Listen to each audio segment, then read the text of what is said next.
আমার আজকের ভিডিওতে থাকছে পামফ্লেট মাছের একটা রেসিপি। বানানো খুব সহজ, খুব তাড়াতাড়ি হয়ে যায়, আর আমার মনে হয় পামফ্লেট মাছের এই রেসিপিটাই সবথেকে সেরা রেসিপি। চলুন তাহলে দেরি না করে দেখে নেওয়া যাক আমার আজকের ভিডিওটি।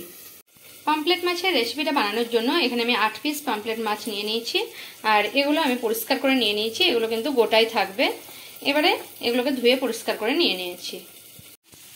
এবারে মাছগুলোর মধ্যে হাফ চামচ লবণ আমি দিয়ে দিচ্ছি, আর দিয়ে দিচ্ছি হাফ চামচ হলুদের গুঁড়ো। এবারে মাছগুলোকে ভালোভাবে আমি এখানে নুন হলুদ মাখিয়ে নিচ্ছি। এখানে সর্ষে আছে 2 চামচ, কালো সর্ষে 1 চামচ, আর 2টো কাঁচা লঙ্কা। সর্ষেটাকে আমি 10-15 মিনিট ভিজিয়ে রেখেছি জলে, তাহলে গ্রাইন্ডারে পিষতে ভালো হবে। এবারে দিয়ে দেবো গ্রাইন্ডারের জারে জলটা ছেঁকে।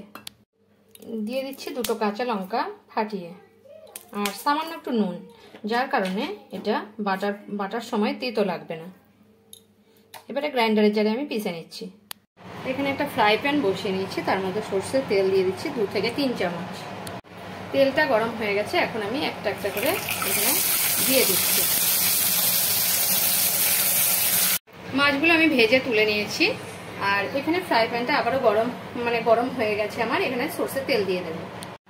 এখানে আমি সর্ষের তেল দিয়ে দিচ্ছি 2 চামচ পরিমাণে। এখানে সর্ষেটাও আমি কিন্তু বেটে নিয়েছি। 2 চামচ সর্ষের তেল দেওয়ার পর সামান্য একটু পাঁচফোড়ন দিয়ে দিচ্ছি। আপনারা অ্যাভয়েড করতেও পারেন পাঁচফোড়নটা, কিন্তু দিলে খুব ভালো লাগে। এখন আমি একটা টমেটো নিয়ে নিয়েছি, টমেটোটা দিয়ে দিচ্ছি। টমেটো দেওয়ার পর দিয়ে দিলাম অল্প সামান্য পরিমাণে একটু হলুদ গুঁড়ো। দিয়ে দিচ্ছি সামান্য পরিমাণে লবণ, মানে হাফ চামচ এই চামচের, কারণ লবণ দিলে টমেটোটা ভালোভাবে গলে যাবে। এবারে 2-3 মিনিট টমেটোটাকে লো ফ্লেমে আমি নাড়তে থাকবো। এবারে ভাজা হয়ে গেছে। 2-3 মিনিট পরে আমি সর্ষে বাটাটা দিয়ে দিচ্ছি। জাস্ট একবার নেড়ে নেবো সর্ষে বাটাটা, কারণ বেশিক্ষণ ভাজলে সর্ষে বাটা তিতো হয়ে যায়। তাই আমি জাস্ট একবার এভাবে নেড়ে নিচ্ছি, মিশিয়ে নিচ্ছি। এবারে দিয়ে দিচ্ছি জল।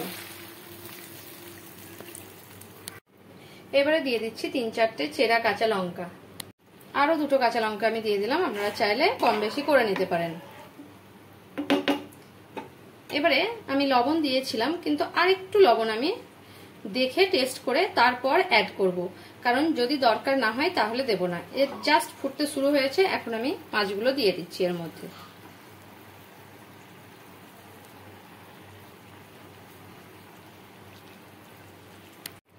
এখন আমি সব মাছগুলো দিয়ে দিয়েছি, আর এখানে ফুটতে দেব 5-7 মিনিটের জন্য লো ফ্লেমে। এখন আমার হয়ে গেছে 5-7 মিনিট, ফুটছে ধীরে ধীরে। এখন আমি নামিয়ে নেব। এবার আমি নামিয়ে নিয়েছি একটা থালার মধ্যে। একটু কাঁচা সর্ষের তেল উপর থেকে ছড়িয়ে দিচ্ছি। আর আপনারা একবার কাঁচা সর্ষের তেল উপর থেকে দিয়ে দেখবেন, মানে এই যে ঝাল বানালাম সেটা খুব দুর্দান্ত টেস্টের লাগে কাঁচা সর্ষের তেল দিলে। আমার ভিডিও যদি আপনাদের ভালো লেগে থাকে তাহলে আমার চ্যানেলকে সাবস্ক্রাইব করার অনুরোধ রইল, আর কমেন্ট করে জানাবেন রেসিপিটা আপনাদের কেমন লাগলো। যদি ভালো লেগে থাকে তাহলে একটা লাইক করতে ভুলবেন না, আর প্রচুর শেয়ার করবেন।